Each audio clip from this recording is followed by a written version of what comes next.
Today is June 19th. Welcome to Big Book Daily. My name is Rob. I am an alcoholic. It is a thrill, honor, and joy to be here with you today as we journey through the Big Book of Alcoholics Anonymous and the 12 Steps, 12 Traditions. Today out of the Big Book, we are going to continue our journey through Chapter 10, To Employers, by reading page 137 and 138. Out of the Personal Stories, Listening to the Wind, we're going to read the bottom of page 467. And finally, out of the 12 and 12, we are going to begin Tradition number 10. Man, we're cruising right along that book by reading page 176. So with all that, my friends, hope you're doing well this morning. Life is good over here. We've been given a brand new set of 24 hours. Fresh start, clean slate. That's always a good thing. So let's go ahead and get to the good stuff. So if you recall from yesterday's reading, we wrapped up the family afterward and we began Two Employers. And, we were talking, we're hearing this first person account of this particular employer who has at one point employed 6,600 men. And he's had some experience dealing with some alcoholics and very, very devastating stuff. We've already heard two stories of people that he once hired that have taken their own lives because of the destruction of this disease. So we're going to continue with some of the testimonies here of people that this employer once knew. So again, we're reading 137 and 138. Still another experience. A woman's voice came faintly over a long distance from Virginia. She wanted to know if her husband's company insurance was still in force. 4 days before, he had hanged himself in his woodshed. I had been obliged to discharge him for drinking, though he was brilliant, alert, and one of the best organizers I'd ever known. Here were three exceptional men lost to this world because I did not understand alcoholism as I do now. What irony.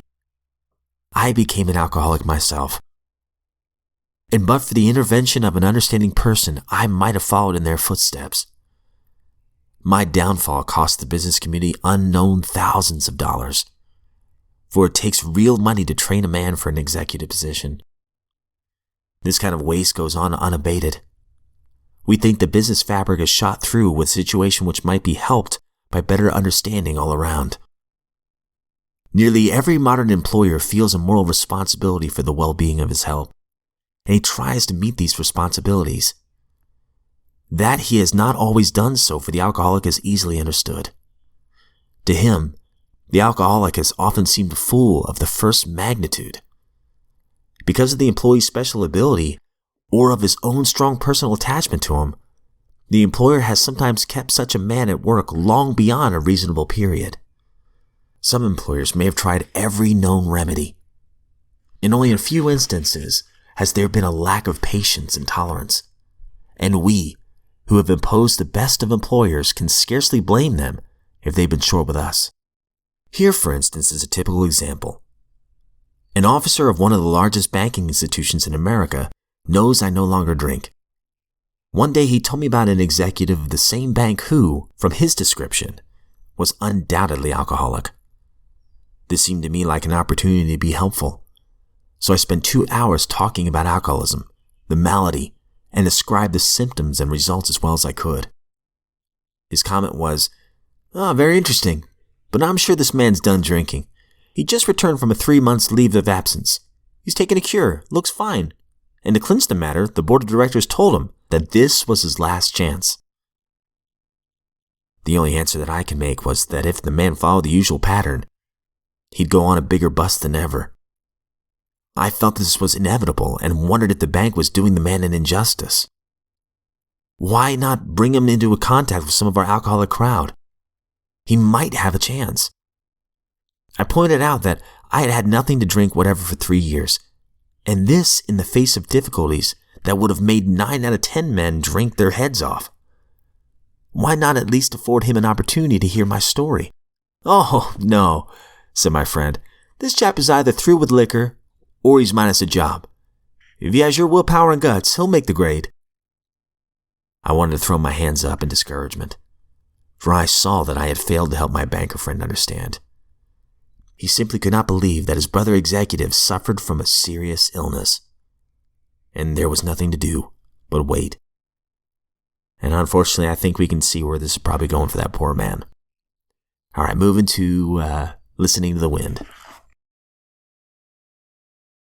So if you recall from yesterday's reading and listening to the wind, on page 467, we finally see some hope for our narrator, and it's been a long time coming, where she meets a sponsor that gives her a lot of tough love. She's going to meetings every day, and finally she meets a Native American recovering alcoholic, and this particular woman really helps our narrator. So again, we're reading 467, finishing off the page today. "Where would you be without them?" she asked.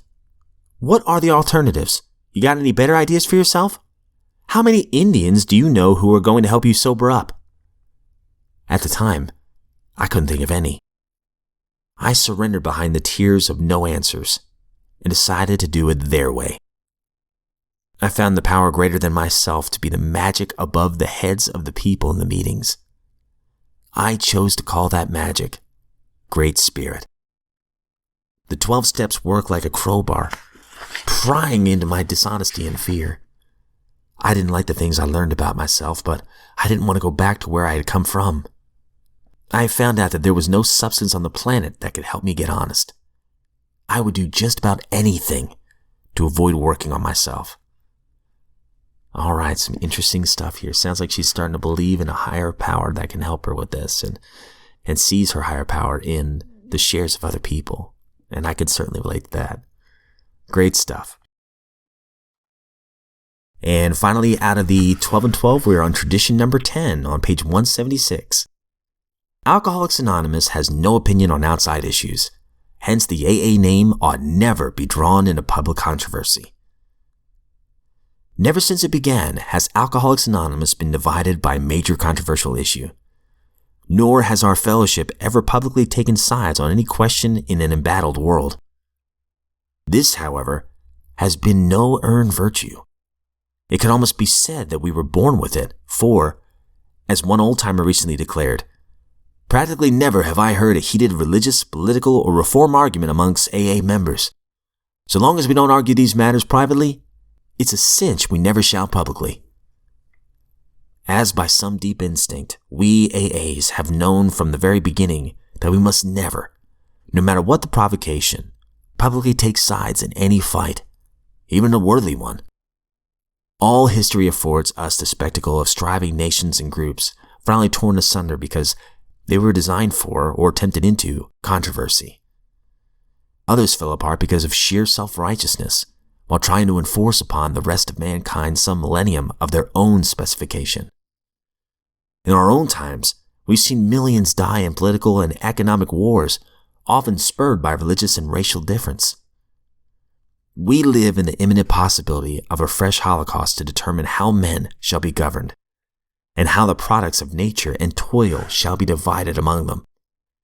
This is the spiritual climate in which AA was born, and by God's grace has nevertheless flourished. All right, that concludes the reading for the 12 and 12 today. Great stuff as always. And going back to employers real fast. It's so hard to convince people who are not suffering from alcoholism what the disease is like.